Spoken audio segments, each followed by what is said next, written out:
Uma boa noite para você. O governo do presidente Donald Trump jogou uma bomba no colo do FBI. Um memorando com acusações de abuso de poder e parcialidade.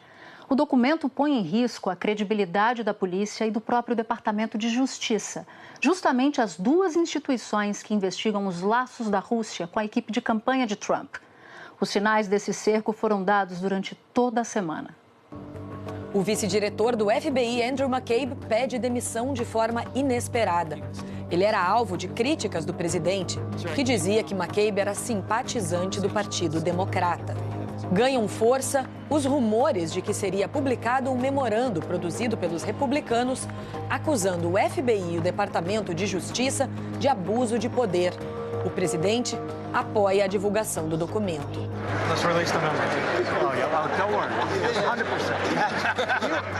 A diretoria do FBI se posiciona contra a publicação.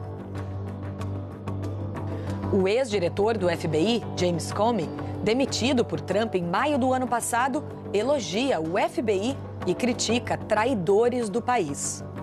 No mesmo dia, o líder dos democratas no Comitê de Inteligência da Câmara diz que o memorando serve para tirar a credibilidade do número 2 do Departamento de Justiça, Rod Rosenstein, que supervisiona a investigação que envolve o presidente americano. If Rod Rosenstein is fired and someone else takes his place that is a yes man for the president, then they can limit Bob Mueller's investigation in ways we will never see. Trump compra a briga contra o FBI e o Departamento de Justiça e libera a publicação do memorando. O senador republicano John McCain critica o presidente no Twitter. E quando os jornalistas perguntam se o presidente pretende mesmo demitir Rosenstein, You figure that one out. E para ajudar a entender essa história, eu converso com Guga Chakra e Carolina Cimenti em Nova York. Olha só que maravilha, dose dupla hoje aqui no Jornal das 10. Carol, vou começar por você. Pelo que a gente viu até aqui, Trump deixou aberta a porta para a possibilidade de demitir um dos principais responsáveis pela investigação do FBI sobre a Rússia, né? E agora? Pois é, Natuza, boa noite a você, boa noite, Guga, boa noite a todos. O Donald Trump deixou no ar, né? Ele não negou e é uma decisão totalmente imprevisível, mas ele corroborou com a acusação dos democratas, que há dias vem dizendo que esse memorando vai fazer parte de uma estratégia, um jogo de xadrez meio complexo, que o Trump pode querer usar esse documento para tirar a credibilidade do Rosenstein, aí substituir o Rosenstein por alguém da confiança dele, e essa pessoa sim pode aceitar demitir o Robert Mueller, ou mesmo sem demitir Mueller, alguém que sufoque essa investigação. A gente tem que lembrar que a investigação ela não é mais só sobre a Rússia, ela também agora investiga a conduta do presidente e se ele, quando demitiu, por exemplo, o diretor do FBI em maio do ano passado, estava tentando frear a investigação, obstruir a justiça. Os democratas e também alguns republicanos se preocupam, já falam até numa crise constitucional, caso essa elite das instituições americanas seja afastada à força. Pois é, agora, Guga, existe uma briga entre Trump e a Justiça e entre os congressistas republicanos e a Justiça. Você vê algum risco de crise institucional no ar nos Estados Unidos ou ainda é cedo para concluir isso?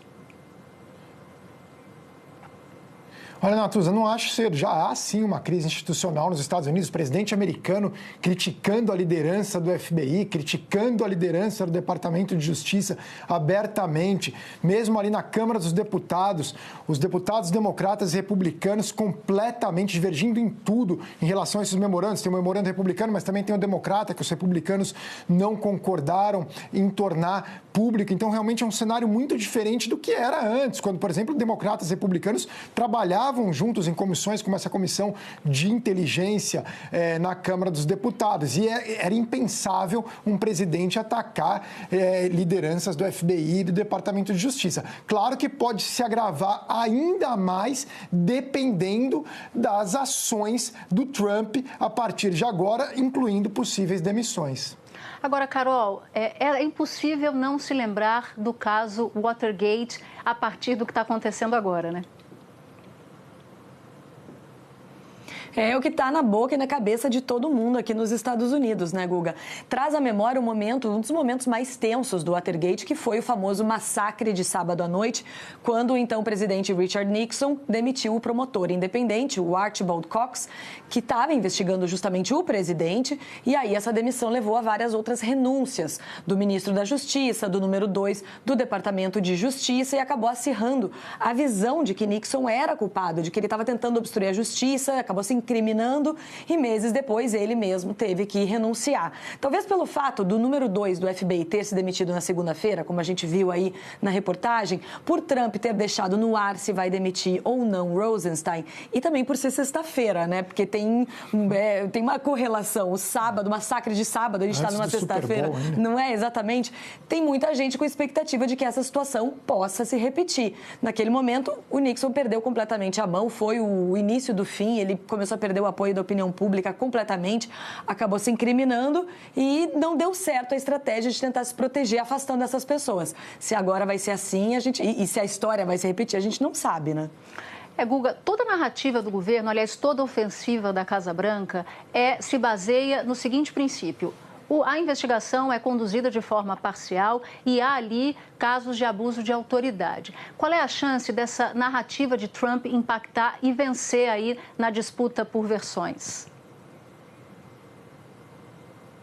Já tem impacto na base do Trump, em quem apoia o Trump. Cerca de 40% da população americana concordam com o presidente. E já há um grande apoio ao presidente também na Câmara dos Deputados. No Senado ainda é um pouco mais complicado, como a Carol mostrou no VT agora há pouco, recebeu críticas do John McCain. Então, depende muito de como os republicanos vão se portar. E também aqui nos Estados Unidos, a dinâmica das notícias, dos acontecimentos são muito rápidas. Sabe-se lá o que vai acontecer amanhã e acaba desviando a atenção completamente desse caso. E também, acima de tudo, se o Trump vai realizar um massacre, como a Carol falou agora. Então, depende de tudo isso. Agora, na base dele, ele tem um apoio forte. Agora, quem não apoia, discorda completamente e segue firme apoiando as investigações do Robert Mueller. Assim como em Watergate, tudo depende muito de como vão se posicionar os republicanos. Na Câmara, eles realmente parece que estão indo para o lado do Trump. Agora, no Senado, a situação é mais complexa para o presidente americano. E ano eleitoral, né? Então pode mudar um pouco esse cenário, mas não tem como prever. Ano eleitoral em qualquer país do mundo sempre agrava a situação. Vamos ver se nesse caso vai seguir a lógica ou vai ser contra a corrente. Carol, Guga, super obrigada. Boa sexta para vocês. Bom fim de semana.